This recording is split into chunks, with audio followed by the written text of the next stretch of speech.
الباقة بتاعتك بتخلص يوم 15 في الشهر، تفتح موبايلك تلاقي شبكة جارك اللي فوق الإشارة بتاعتها جايبة آخرها، وشبكة السوبر ماركت اللي تحت، وشبكة تالتة اسمها اللي هيسرق النت مش هسامحه. كم مرة بصيت للشبكات ديت وسألت نفسك هو أنا ما أقدرش أهكركم وأريح دماغي من دفع الباقة؟ أنا بقى في الفيديو ده باختصار هوريك إزاي الهاكرز بيعملوا كده، هوريك إزاي باسورد جارك أو حتى باسوردك أنت شخصيا ممكن يتجاب وفي ثواني.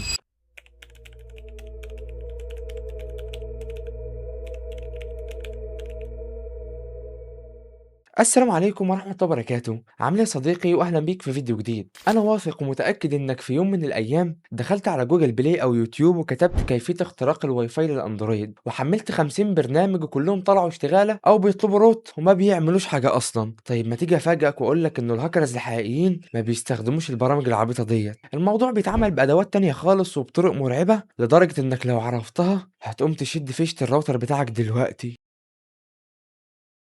النهارده انا هسيب الهاردوير شويه وهلبس قبعه الهاكر وهخترق راوتر بيتي خطوه بخطوه عشان اوريك اللي محدش بيرضى يقولهولك على يوتيوب. على فكره لو كملت الفيديو ده للاخر انا بقولك انك بعد الفيديو ده هتقدر تهكر واي فاي الجيران وبضغطة زرار. جاهزين؟ طيب يلا بينا.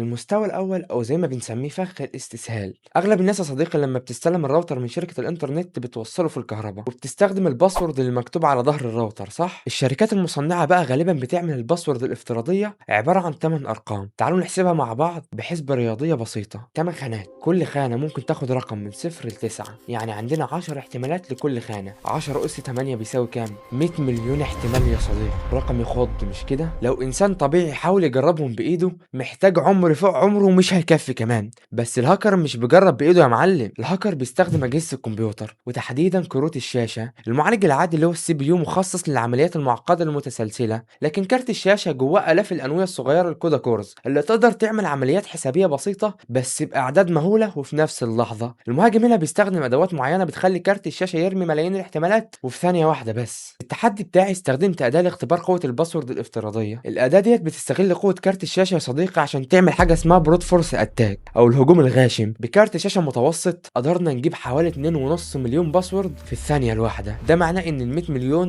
ممكن يخلصوا في قد ايه؟ في حوالي 40 ثانيه بالظبط، وده كحد اقصى. وفي تجربتي الشخصيه باسورد اتكسر في 26 ثانيه بالظبط. الدرس الاول، لو الباسورد بتاعك هو اللي مكتوب على ظهر الراوتر او مجرد ارقام فقط، انت حرفيا يا صديقي سايب باب بيتك مفتوح. لازم تغير الباسورد فورا وتدمج فيه حروف وارقام. طيب هل ده كفايه؟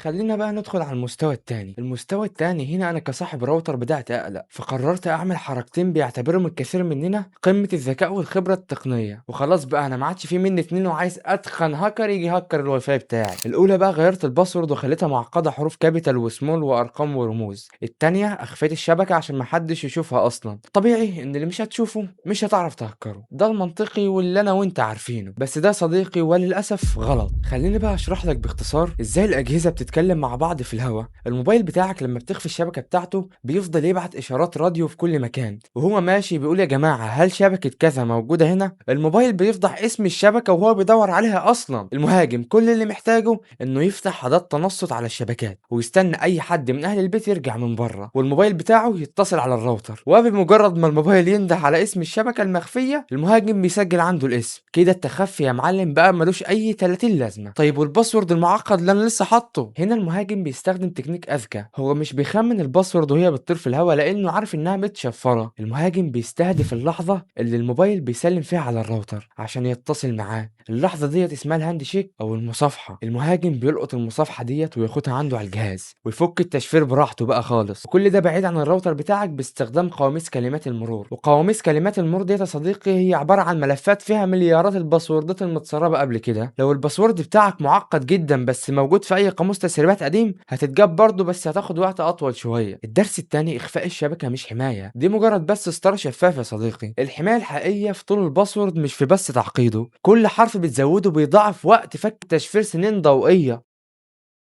دلوقتي احنا في المستوى الثالث. الهاكر جاب الباسورد، انا كصاحب شبكه اتخنقت فقررت استخدم السلاح النووي في اعدادات الراوتر الا وهو الماك فلتر. عملت قائمة بيضاء وقلت للراوتر ما تدخلش أي جهاز على النت إلا أجهزة البيت دي بس، وأي جهاز غريب معاه الباسورد اعمل له بلوك فورا. أي حد هيعمل الخطوات ديت هيفكر نفسه إيه برنس، محدش هيعرف يخترق الشبكة بتاعته. طيب ما تيجي نشوف الكلام على إيه. الماك أدرس ده عامل بالظبط زي رقم البطاقة الشخصية لكل جهاز، رقم فريد ما بيتكررش. نظريا دي حماية ممتازة، الهاكر مع الباسورد بس كل ما يحاول يدخل على الراوتر بيشوف رقم بطاقته ويرميه بره. تفتكروا الهاكر هيستسلم؟ الهاكر هنا يا برنس هيعمل حركة في منتهى المكر، بيعمل سبونفنج او تزوير. بما ان الهوا مليان بالاشارات، الهاكر بيقدر يشوف مين الاجهزة المتصلة حاليا بالراوتر، فبياخد رقم البطاقة الماك بتاع موبايلك انت ويحطه على الكارت بتاعه. وبسطر برمجي واحد الهاكر بيغير الماك ادرس بتاعه لرقمك انت، فالراوتر بيشوفه فبيفتكره انت وبيدخله بمنتهى الترحاب. الاسوأ من كده يا صديقي، لو الهاكر دخل بنفس رقمك وانت موجود اصلا على الشبكة، الراوتر ممكن يعمل تعارض ويوقعك انت من الشبكة اصلا. انت متخيل؟ الدرس الثالث، الماك فلتر عامل بالظبط زي انك بتوقف حارس على الباب بيفحص البطايق، بس بيسمح للناس انها تلبس ماسكات. هو بس مجرد طبقة ازعاج للمهاجم المبتدئ، لكنه مش عائق نهائي قدام اي حد فاهم هو بيعمل ايه. قبل ما ندخل على طرق الحماية، في مستوى اخير ومرعب الهاكرز بيستخدموه لما بيلاقوا الضحية مأمن نفسه جدا وعامل باسورد معقدة ومستحيل تتجاب. الهجوم ده اسمه الشبكة التوأم. تخيل معايا بقى السيناريو ده، انت قاعد في بيتك في امان الله وفجأة شبكة الواي فاي بتاعتك فصلت من الموبايل ومش راضية تلقط، فبتقوم كإنسان طبيعي جدا بتفتح اعدادات الواي فاي، تلاقي شبكتك موجودة عادي جدا بنفس الاسم ونفس قوة الإشارة. بتدوس اتصال بتلاقي صفحة فتحت لك شبه صفحة الراوتر بالظبط أو صفحة الموبايل الرسمية، بتقول لك يرجى إدخال كلمة المرور لتأكيد الاتصال. انت بقى يا صديقي بحسن نية وعفوية بتكتب الباسورد بتاعك عشان النت يرجع، وهنا انت وقعت في الفخ.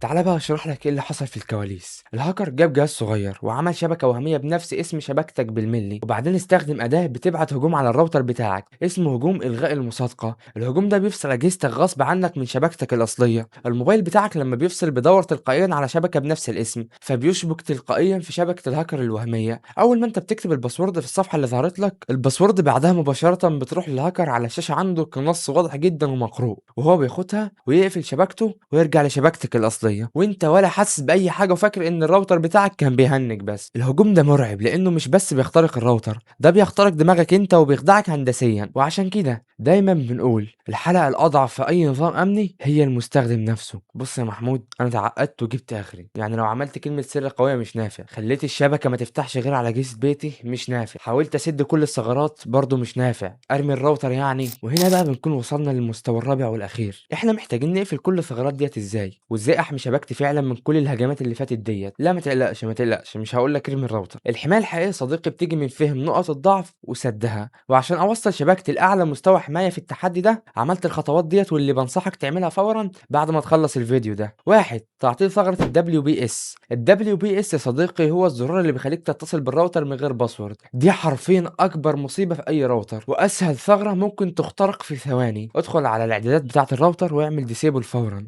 2، تشفير الحديث دبليو بي اي 3. لو الراوتر بتاعك بيدعمه فعله فورا. التشفير ده بيعالج مشكله الهاند شيك وبيخلي محاولات البروت فورس مستحيله لانها بتمنع التخمين المتكرر بدون ما تتصل بالراوتر. 3، طول كلمه المرور وليس تعقيدها فقط. الباسورد بتاعك خليه عباره عن جمله طويله بدل كلمه معقده قصيره، يعني كلمه مرور زي اللي قدامك ديت اقوى مليون مره من ديت، لان كل حرف زياده بيضرب الوقت المطلوب لفك التشفير في ارقام فلكيه بتوصل لملايين السنين لمجرد بس كسر باسورد من 15 حرف. 4، تقليل مدى الإشارة. ليه؟ يعني بس إشارة الواي فاي بتاعتك تكون واصلة لآخر الشارع. ادخل على الإعدادات وقلل الترانسميت باور بحيث الإشارة تغطي بيتك بس. الهاكر عشان يخترق الواي فاي لازم يكون لاقط إشارتك، ولو مش لاقطها مش هيعرف يهكرك. عالم التكنولوجيا والأمن السيبراني ملوش سقف وكل يوم فيه جديد. الهدف من الفيديو ده مش إننا نخاف، الهدف إننا نكون أذكى من الأجهزة اللي بنستخدمها ونفهمها صح. حماية بيتك الرقمي مش بضغط الزرار، دي مجموعة عادات صحيحة بنعملها. وقبل ما أقفل الفيديو، أنا عارف إن في واحد بيتفرج عليا دلوقتي ودخل الفيديو ده مخصوص وعشا مواكله ومجهز كوبايه الشاي وماسك الموبايل في ايده التانية ومستنيني اقول له خد الرابط ده وروح حمل البرنامج الفلاني وهكر شبكه عم محمد اللي في اول الشارع. حبيبي مفيش الكلام ده، معلش يا صاحبي انا عارف اني خيبت املك. اقفل الموبايل دلوقتي وغطي الراوتر بتاعك وادخل نام او انزل اشحن باقتك،